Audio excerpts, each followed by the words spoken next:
Desde a criação do Fundo Nacional em 1913, várias guerras pequenas e grandes começaram. As três maiores foram as Primeiras e Segunda Guerras Mundiais e a Guerra do Vietnã. Primeira Guerra Mundial. Em 1914, guerras começaram centradas na Inglaterra e na Alemanha. O povo americano não queria nada com essa guerra. Por isso, o presidente na época, Woodrow Wilson, declarou neutralidade.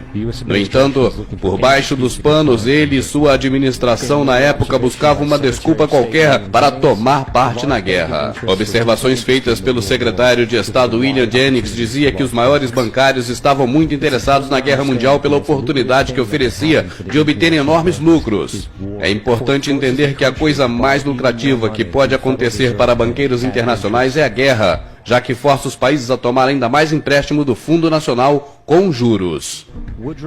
O assessor principal e mentor Woodrow Wilson, o coronel Edward House, um homem com íntimas ligações aos banqueiros internacionais que queriam entrar na guerra. Em um documento contendo conversa entre ele e o principal assessor de Wilson, Sir Edward Grey, secretário de Exterior na Inglaterra, sobre como envolver os Estados Unidos na guerra, Grey disse: "O que os americanos pensarão se alemães afundassem um transatlântico contendo passageiros americanos?" House responde: "Eu acho que uma onda de indignação varreria os Estados Unidos, e isso por si só já seria o suficiente para levar-nos à guerra." Então, em 7 de maio de 1915, seguindo as sugestões do Sr. Edward Grey, um navio chamado Lusitânia foi levado ao território marítimo alemão, onde eram mantidos navios militares alemães. Submarinos alemães lançaram torpedos no Lusitânia. A explosão da munição matou 1.200 pessoas.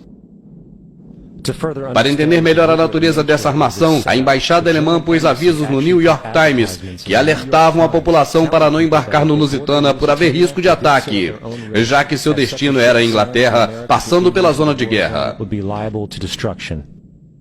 Em resposta, como era antecipado, o fundamento do Lusitânia causou uma onda de ódio na população americana, e os Estados Unidos entraram na guerra logo após. A Primeira Guerra Mundial levou consigo 323 mil vidas americanas. J.D. Rockefeller, Illuminati, lucrou 200 milhões de dólares, grande parte dos quais foi tomada com altas taxas de juros emprestados do Fundo Nacional. Esses juros aumentavam ainda mais o lucro dos banqueiros.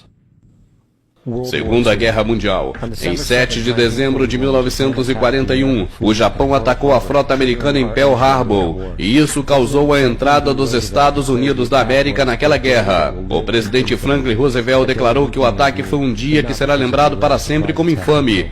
Um dia infame de fato, mas não por causa do ataque surpresa a Pearl Harbor. Não apenas havia conhecimento prévio do ataque a Pearl Harbor, como também foi intencionalmente provocado. Roosevelt, que era Illuminati, e sua família composta de banqueiros de Nova York desde o século XVIII, era muito generoso aos interesses dos banqueiros internacionais, e o interesse era entrar na guerra. Como vimos, nada é mais lucrativo do que as guerras internacionais.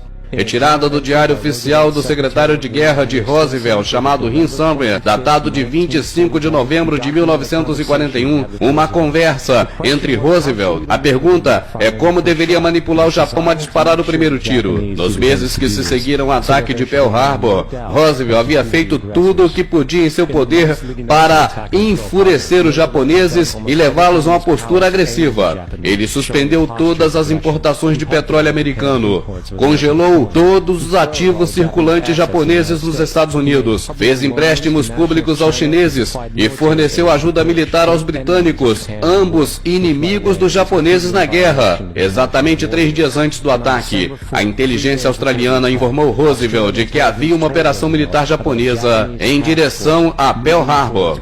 Roosevelt simplesmente ignorou. Então, como já era esperado, o Japão atacou Pearl Harbor, matando 2.400 soldados. Antes de Pearl Harbor, 83% da população americana não queria nada com a guerra. Após Pearl Harbor, 1 milhão de cidadãos se ofereceram como soldados. Os esforços bélicos da Alemanha nazista foram amplamente apoiados por 2 organizações. A IG Farben produziu 84% dos explosivos alemães e também o Zyklon B, usado nos campos de concentração para matar milhões de pessoas.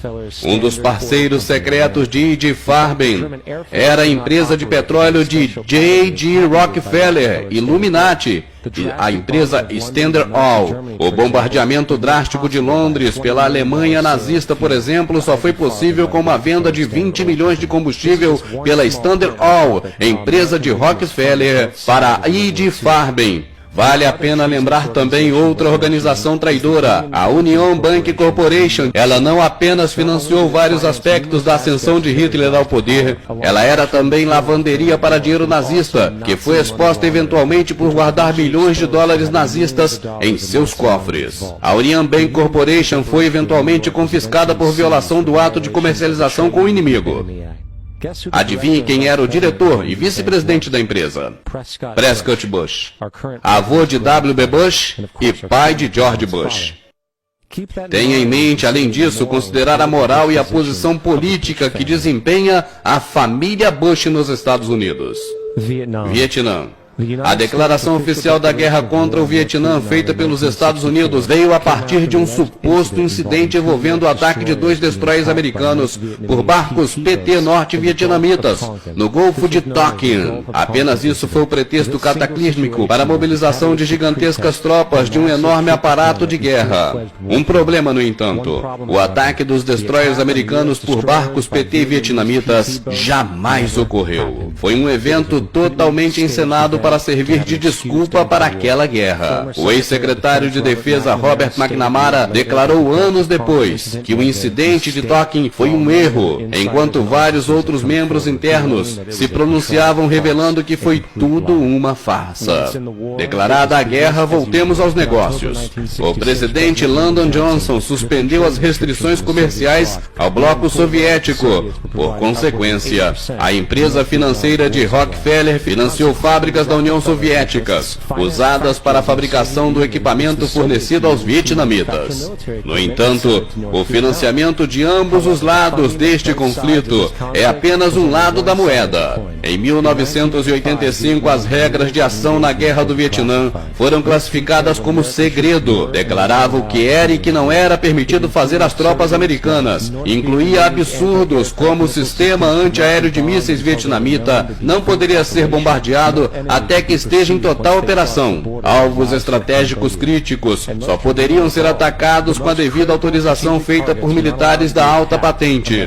Fora a imposição dessas absurdas limitações, os vietnamitas foram informados sobre essas restrições e, portanto, poderiam basear estratégias inteiras nas limitações das tropas americanas.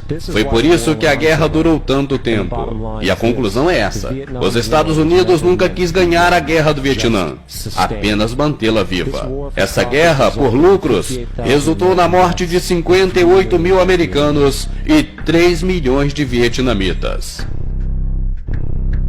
Então, onde estamos agora? 11 de setembro de 2001 foi o gatilho para pôr em prática rapidamente os planos da elite. Uai, seu app de vídeos curtos.